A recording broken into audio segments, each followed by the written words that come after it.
All right, welcome back to another episode of The Blueprint on how to turn goals into achievement for entrepreneurs. I am your host, motivational speaker and coach, Andres Ruiz. And today I have the honor and the privilege of having, I would say like a friend, a mentor, somebody that I've known for so long. And she's the type of person that I don't see for like maybe a year or 6 months.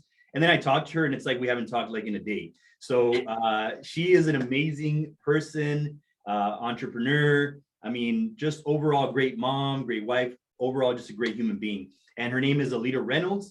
And Aleta Reynolds, I mean, she's been in real estate, in the real estate industry for over 17 years and currently owns and runs a successful lead generation call center nationally and internationally. And for the past 7 years, she has specialized in finding off-market residential and commercial properties by connecting directly with owners. And these are opportunities that are passed on to her clients in order to increase their growth and maximize the ROI of their portfolios. And in the past year, she has studied and advocated for real estate tokenization, which is something hot and new. And she's also implemented the existing tech platform TerraMint as a viable solution to anyone who currently owns real estate or wants to. So welcome, Aleta, to the show. How are you feeling today? Thank you. Yeah, feeling great. Feeling great. I'd say I'm at a 12, 1 out of 10. I'm at a 12 today. So I love that. I love that. Yeah, awesome. So yeah, so I mean, I'm just really excited to have you here. And like I said, it's just, I've known you for so long. And I've also been so blessed to be able to learn so much from you because you're just like you have so much knowledge to bring. And I mean, I've definitely benefited from your knowledge. So I've learned a thing or two from you for sure. But like I always like to get things started with a question just to kind of have the guest on the show just to brag a little bit about themselves. So I'm just going to give you some time to brag a little bit about yourself and give us like maybe 30 seconds to a minute and tell us what is your superpower? Oh, my superpower. Yeah. I would say my superpower is empowering people to see themselves as I see them. Mostly, I mean, I have a product behind me, I have a business behind me, I have a brand behind me, but at the end of the day, when I interact with people, I believe I can naturally get them to start believing in what they don't want to see, or they were trained not to see, or they're scared to see, or any of those things. We're all brought into this world with a purpose, and all of us need to find our purpose to make the world go around. So yeah. Unfortunately, we're all cursed because our purpose is we can only see our purpose. Nobody else can see it but us. And the way that humans are designed is to, sense a community. We want others to believe in us before we believe in ourselves. And so it's like our lifelong mission. God had a plan, and we have to develop the strength to see our purpose. And we only get that through, living and breathing and interacting with each other. So I love that. Yeah. That's good. Good stuff. And I definitely agree with you on that because I know that when I was starting off, in motivational speaking and coaching and all that, I really didn't believe in myself that much. And you were one of those people that helped me to see the greatness in myself when I didn't see it. And, we had so many conversations that really helped me think about like, what do I want to do with my life? What do I want? So you asked those questions that were very simple, but yet very powerful that, kind of gave me a kick in the ass to like start moving, and start doing what I know that I was meant to do. And, so that's why I'm so grateful to have you in my life. And mentors like you have helped me to like, just continue moving forward when, because when I don't believe in myself, having people like you definitely helps. So I appreciate that about you, but thank you for sharing that. Yeah, I really appreciate it. And, I want to ask you like, when you started as a real estate agent, because I know that's kind of like you were really young. I mean, you said you've been doing it for 17 years. So you started when you were 10 years old. So tell us a little bit about like, when you started, like, how was that experience for you? What were the fears when you started and what were the challenges that you had? Tell us a little bit about that. I would love to hear that.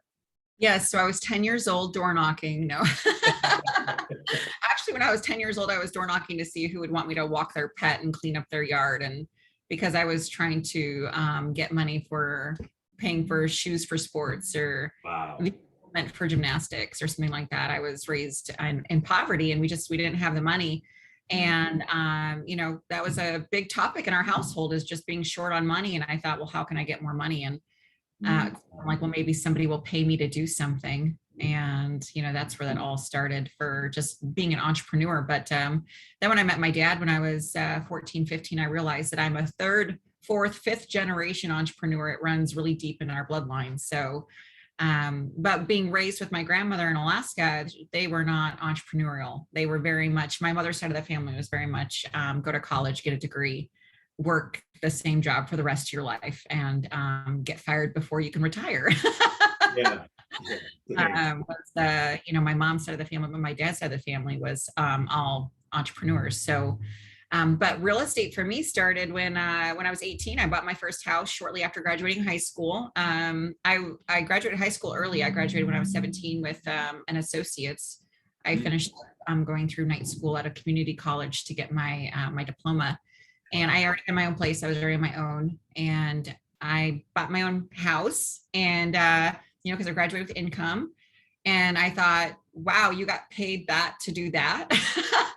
That's easy. I could do that. That's easy money. And, from buying my first house, I thought, okay, well, I'll own this house for 2 years, and then I'll buy another house, because after 2 years, you could buy another primary home, turn that into a secondary home, or sell it through 1031 exchange. So even at 17, I was already thinking of these things, but I had already put myself into bigger circles. So I've always latched on to people that were older than me and talking more than, my peers. I really wasn't interested in what my peers were interested in at the time, which, I certainly was the oddball when I'm talking about businesses, at the birthday parties and stuff. But I'm that nerdy girl that didn't want to go to the dances, didn't care about prom. I just wanted to make money and pay the bills and be around people that thought bigger than me.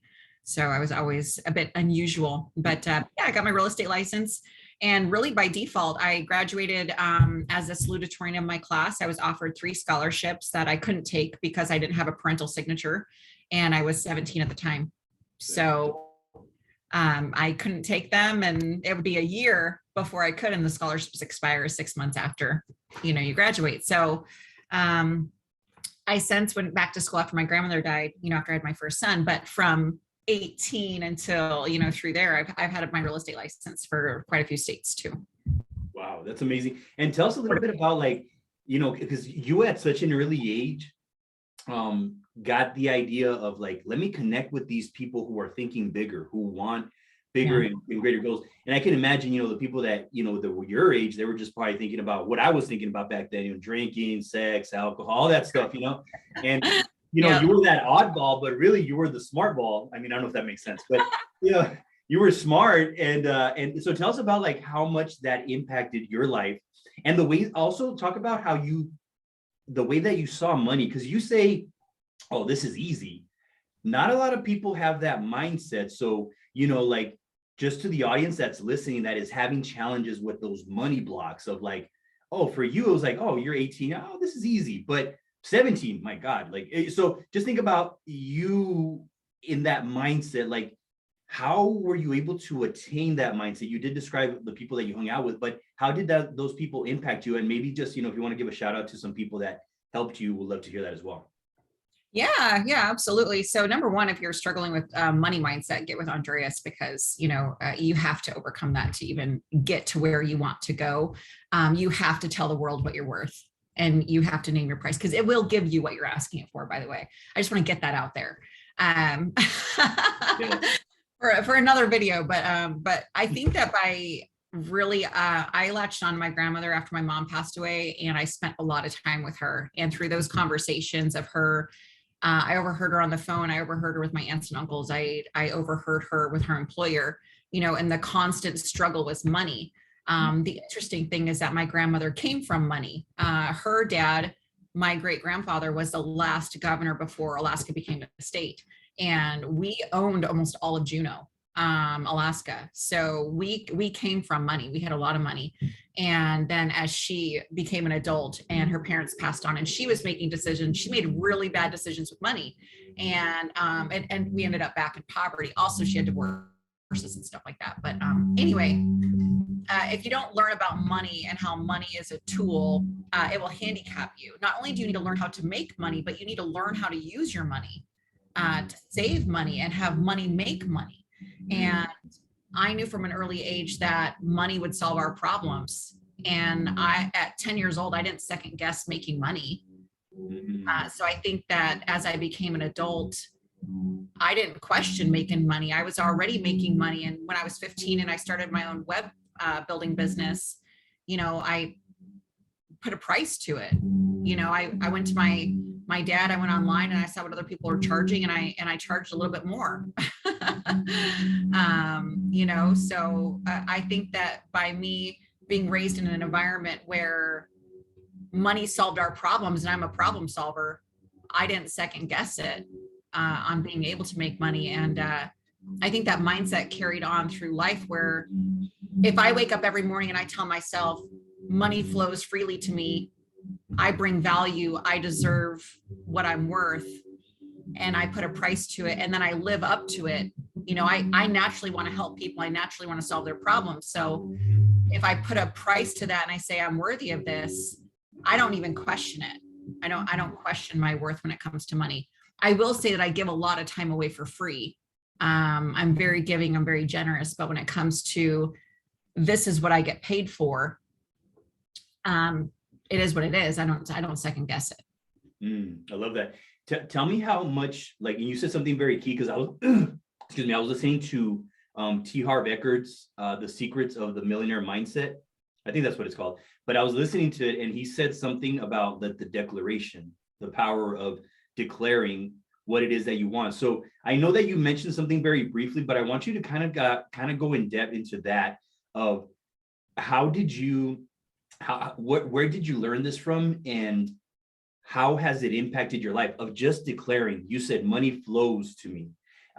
Those declarations, a lot of people, I've told this to people, but people are like, it can't be that easy. But it is that easy. It's so crazy, because I was listening to this audio again, and it's just like a reminder, how a declaration can really have an impact. Tell us about that and how that impacted your life, and like, where did you learn it from and how did that impact your life?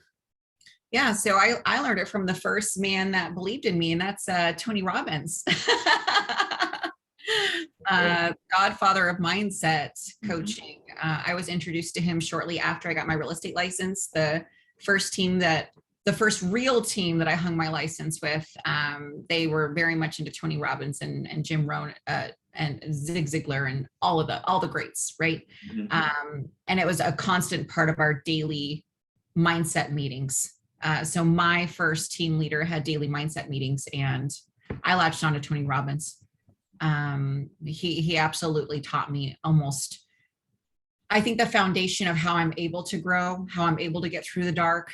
Success doesn't mean that you're not going to have bad times. Success doesn't mean that you're not going to go through, deaths in your family and the troubles that come with being a parent, the troubles that come with being a business owner, the troubles.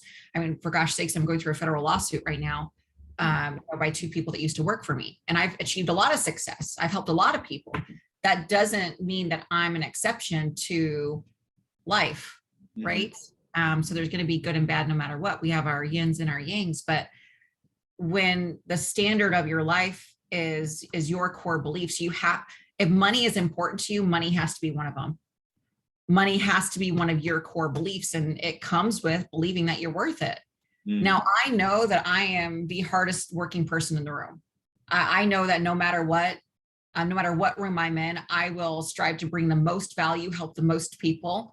And I'm confident with putting a cost to that because I know the value's there. So it's not just I'm worth this money, but it's I'm worthy of being paid because I'm going to bring the value.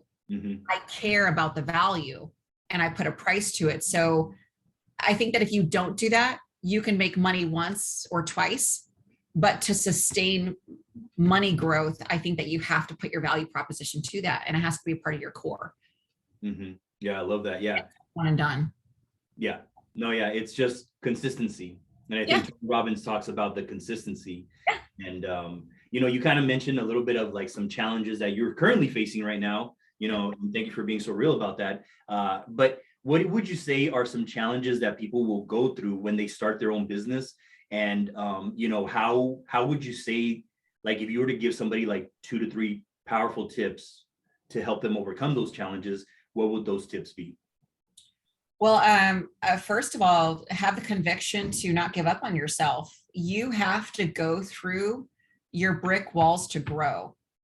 And I want to bring it back to you for a minute, because when you and I first met, who you were and who I saw you as were two different people. Mhm. Who you're standing in front of me is almost who I saw you as, right? You're still Mhm. growing into who I saw you as. Yeah. And I just want to make that a statement, because you've grown so much. I mean, you have outgrown yourself a dozen times, Mhm. right? Yeah. Yeah. But For you're sure. still not at where I see you. And I know one day, and that's where it's almost like people think, oh, well, that's unachievable. How can I can't even, I'm failing before I start because I can't live up to your standards.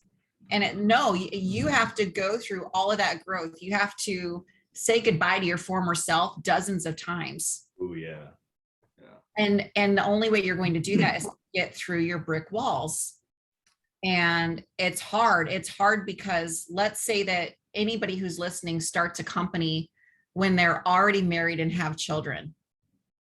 To become the business owner that you want to be is going to be to shed who you currently are. Ooh, yeah. And if your relationship isn't growing with you and supporting with you, then all of a sudden you have two dynamics of you're one person at home and then you're one person in the business world. And that's hard for an entrepreneur. You're not just showing up to a Fortune 500 company as a CEO and then coming home as mom and dad. When you're an entrepreneur, you don't stop. Your growth never stops. You have to become that person. Yep. You are it. You are the business. Mm. And that business is an extension of you. And so I think that to really continue the growth into who you ultimately want to be and growing into your divine purpose, you have to have the buy-in of your family. And if you don't, I think that's where we see a lot of separation. We see a lot of divorces. We see a lot of, anger and children that grow up thinking that their parents don't care about them. And it's a lot of balance. There's a lot of balance there. And you have to not only push the boundaries of your entrepreneurial world, but also balance the world that you love and care about. Yeah. And I love what you said about balance and just, making sure that you're taking care of yourself, first of all, and then, your family and then your business. And, I love how you talked about how, there's going to be some challenges. And, if you have a family, there's definitely like, you're a different person because, you're your mom over here, but then you're over here, doing your thing, grinding and doing it. So I really believe that. And, also how you talked about how that conviction and raising your standards.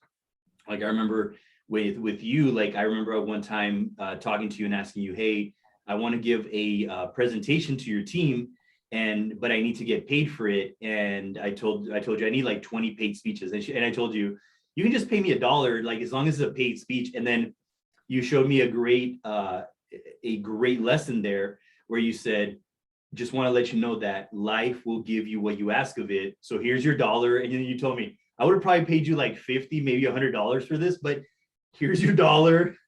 And I said, oh, damn, like that's true. Why did I just ask for $1? And that lesson has stood with me for, I don't know, we've known each other for 6-7 years, maybe, or 7, a good 7. God, Yeah. that's so crazy. Almost a decade. That is insane to even think about that.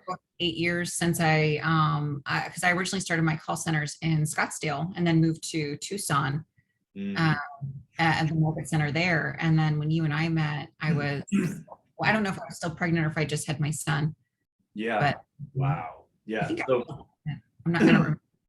Yeah, but it's amazing how like that, just one simple, experience with somebody can be such a life changer and a game changer. Because after that, I did raise my standards. I did raise my prices. Well, I was thinking, why am I even charging $1? Like, what the heck's going on here? But, I just want to say thank you for that. And, tell us, like, just going off of that, what we just talked about, tell us the importance of having a mentor, having a life coach in your life, because I know we've talked about always mentorship. Tell us how that has been such, a big impact in your life and how it helped you, Absolutely. Yeah. Well, and I think that question is so important, especially in our time as we know it, because the way that we construct ourselves in our relationships is that we almost approach our relationships as in everybody's replaceable. Social media makes us feel like everything's accessible, and now accessible becomes replaceable. And one of the key core things with having any type of mentorship in your life is to not burn bridges, is to not close those doors, is to always come from a place of appreciation and from a place of, almost like, I don't want to say acts of kindness, but just appreciation and acknowledgement of where you came from and where they came from, and really slowing down and knowing, like, these people that have given me pieces of information along the way have helped me tremendously. And just as you said, that one lesson, that one thing, in our day and age, some people, a lot of people, they look at that one thing and they go, well, anybody could have taught me that. So now you're irrelevant. Like, if let's say that I did something to you and you felt somehow intimidated or threatened or just overshadowed, or well, the heck with her, she only taught me one thing. Yeah. And I think that we're really quick to be disposable with our relationships. And I'll tell you that relationships built over time, and people that know you from when you started, those are some of the most valuable relationships you'll have when you go through growth. And I don't burn bridges. I come from a place of appreciation, and nobody has, I don't think that anybody has to give me the time of day. I don't think that I'm entitled to it. I think that if they do give me the time of day, or they do teach me something, or they do give me back their time, that's some of the most valuable time somebody can give. Yeah. Especially when they're passing on experiences, or when we're talking about mindset or any of those types of things, that if somebody at one point in time took a moment to talk to you about how you feel, don't ever burn that bridge. Yeah. Because that's a frame of reference to where you don't have to start over with a relationship again, and they can help you through it. And sometimes the person that's known you, a lot of times the person that's known you from the beginning, is the best person to go and to give advice to. I mean, you and I have switched roles many times over this last year, especially, where you've helped me. You've helped me overcome my limiting beliefs and my mindset. I've gone through a lot the past 3 years, and I forgot who I was part of the way. I forgot what I wanted, and you knew me at a time that nothing stood in my way. Now, what if I were to look down on you or discredit you or not come to you? I wouldn't have gotten any of the advice that you've given me and helped me overcome, and still overcoming some of the stuff that I'm going through. So I think that some of our biggest attributes to finding our mentors, it's going to be law of attraction. And then don't ever let our common basic world tell you that doesn't mean something. Like, there's no physical proof that relationship means more to you than you know right now. You have to have blind faith. And I think that without that blind faith in yourself and that blind faith in the others that help you, you're constantly going to be in this just destructive circle and never really push past that point that you need to get past. Wow. That's so deep, man. That's like nuggets all over the place right here. Like golden nuggets just dropping. Honestly, like, if people were to really listen to this, like, past 2-3 minutes that you've been talking, like, ooh, that is so much knowledge you're dropping on people. And one thing that you mentioned at the end was that having that blind faith, like, because a lot of people say, I will believe it until I see it, but you need to see it before you need to see it before it, you actually see it. Like, so tell us about, like, having that blind faith and how that has helped you in your life, because I think that's really powerful. Tell us about that. I think that my upbringing has groomed me for it. I just to give everybody a frame of reference, like, when I graduated when I was 17, I didn't have anybody there at my graduation. And I'm not saying that for a pity party. I'm saying that I have been doing things and accomplishing things without a round of applause my entire life. And just to use graduation, because it's around that time, right? Everyone's graduating. We're all going to the next thing. Imagine your parents, friends, family members, somebody not being there at your graduation. And I was a salutatorian in my class, and I had 3 scholarships. Wow. Yeah. And I get done accepting my diploma, and I'm around my peers, but I don't have my family hugging me, getting pictures with me, being so proud of me. I don't have that. But I just went on to buy a house. I just went on to get my real estate license. I have been accomplishing things my entire life without being celebrated. And I'll say that again. Mm-hmm. We're talking about blind faith in yourself. You have to get past the point of everybody celebrating you. Celebrate yourself. Yeah. I mean, you have to believe in your purpose. And without anybody's recognition or acknowledgement, without asking permission to be great. Because every time you go to somebody in your family, your friends, your peers, a stranger to the internet, and you say, I'm thinking about owning a circus someday. And you're putting it out there for everybody's opinion to celebrate you on owning a circus, right? And all you want to do is have the elephants and have the jokes and have this and bring happiness to people's lives and tour around the United States, right? Let's just say that you've been thinking of that for a decade. And when you bring it up to your wife or husband, they laugh at you. When you bring it up to your kids, obviously they don't take it seriously. You bring it up to your parents, they say, go back to school, be a teacher. And you're constantly asking permission for this big thing when all you need to do is go find an elephant in a tent. That's all you need to do. You don't need anybody's, buy-in on that unless you're going to have them as a business partner. Right. But then you need to come to them with a plan. So it's different. So when you go to people and instead of saying, I want to own a circus someday, what do you think? You say, hey, I'm starting my circus. Do you know of anybody that would want to have a circus in town? I am starting a circus. I am doing this. Hey, I am looking for an elephant that can sit when I tell it to. I am looking for a tent. I am doing this. You come to the world with conviction. You go to social media with conviction. You don't go to those places to ask for permission to be great, because that's what you're doing when you do that. And the people that tell you yes, when I wanted to start an ISA call center, I went to 3 people with my business plan. One person said, yeah, why not do it? Well, come full circle. Now that I really know him, he tells everybody that. He tells everybody that's great because he doesn't want to have the responsibility of having an opinion on what you're doing. Yeah. Oh, man. So, but it worked for me where I'm going, yeah, okay, 1 out of 3, that's not bad. Okay, but is my business plan good? Right? I already decided what I wanted to do, but I was still asking permission on how to do it. And I did have a lot of insecurities on that, these last 7-8 years on, am I doing it right? Yeah, that's so good, man. I got goosebumps just thinking about it. And then when you said, don't ask permission to be great. Oof, man, that's so good. And I'm telling you, like all this stuff right here is like a masterclass, honestly. And if people were to because really at the end of the day, it's 80% mindset, 20% mechanics. So if you have the mindset right, the mechanics, you'll find the who can help you with that. If you don't know how to figure it out, you can find the who.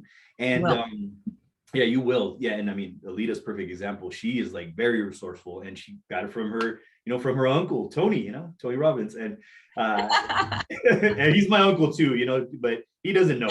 But like just to kind of like, we're coming down to the final stretch here. I would ask you, I just want to ask you, for anybody out there that's, kind of on the fence of starting their business or pursuing their goals and their dreams, what would you say are 1 to 3 tips that you would give them?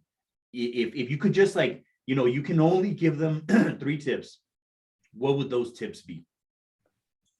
Well, I would say really spend, you can spend a weekend by yourself, and even if you can't spend a weekend by yourself, spend some time with yourself and envision yourself. Tell yourself, I am starting a circus. And do you smile? Right? Do you love it? Do you love it with no one else's buy-in? Is that really what you want? Or are you wanting to do that because you want everybody to accept you? Are you doing it that way because it'll make them happy?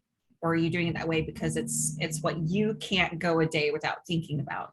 It's when you rest your head at night, you're like, oh, I really wish I could quit my job and do X. Mm-hmm. I would feel so good if I did X, and not for the money. Don't think about how much money you'll make if you do it. Like, how happy will you be if you do it? Because most of the time when you say, okay, close your eyes, picture yourself there, are you happy?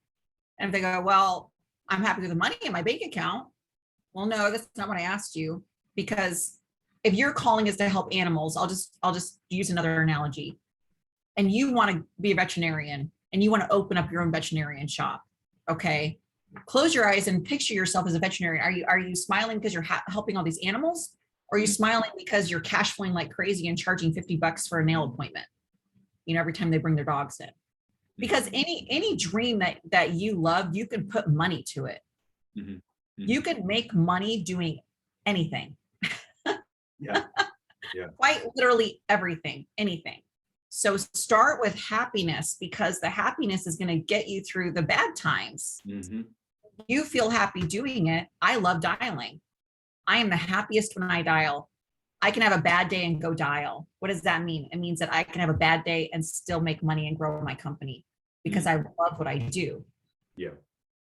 And so you have to start there. And tips, spend some time with yourself. Mm-hmm. If you're worried about your family and your friends, you need to come to them with a plan and how it's going to make you happy, because they will be happy for you if you come to them and say, I'd be so happy if I did this. Mm-hmm. And then don't give up on yourself. Yeah. And practice don't giving up on yourself. Start with small goals. Start with weight loss and nutrition. If you can master weight loss and nutrition, you can master being an entrepreneur. I promise you that. Mm-hmm. Yeah. Good stuff. Yeah, that was amazing, and I appreciate you sharing that. So, just what would you say? Like, tell the audience, like, what's next for you, and anybody that wants to get in touch with you that needs your help, any type of services, how can they reach you? Yeah, absolutely. So, well, my next goal is to win this lawsuit. I'm representing myself. I have to go before a federal judge tomorrow. So I'm practicing. I'm pretty excited about that. And really it's a stand up for myself thing, because if I settle, that means that, I stole from them and I didn't, they stole from me. So my husband is really giving me strength to stand up for myself. And I think that's what this is all about, is standing up for myself. But in the business world, it's launching ISA University, getting that full on, supporting other entrepreneurs. Anybody else that has a passion in regards to real estate, I want to feature them and support them, and all grow together, build a brand that's bigger than myself, and, focus on giving back to others. And then by the end of the summer, I want to be dialing again. Nice. So that's where get out of this constant management. I'm not a manager. It really drains me. So get out of the management side of things and get into dialing again. If anybody's interested in ISA services or, stuff like that, they can certainly go to isauniversityonline.com. But for just the tone of this podcast, instead of going and scheduling me for services, I'd like for you guys to schedule some time with Andreas and talk about your mindset, talk about what empowered you, talk about what's keeping you from building your business. And if you're in real estate listening to this and you're going, oh, well, I could really use some appointments, I'm going to call Aleta first. Well, meet with Andreas about why you're not attracting clients. Meet with Andreas on why you're struggling with your closing and conversions. There's a lot of mindset stuff there that needs to be fixed before you can really expand your business and stuff. But yeah, it's going to be an awesome year. It's going to be an awesome decade. I'm excited about it. And I'm really excited about your podcast. So this has really been nice to have me on. And I hope I wasn't too high level with everything. I just kind of coming from the heart. So. Oh, no, it was good. It was very authentic, very powerful. And I appreciate your willingness to share your knowledge, because I think that's what we're here for, to share the knowledge, spread the knowledge, help other people. And I hope that the audience got something out of it. And I just want to say thank you to everybody for watching. And I will be seeing you on the next episode of The Blueprint on how to turn goals into achievement. Have a great day. Peace.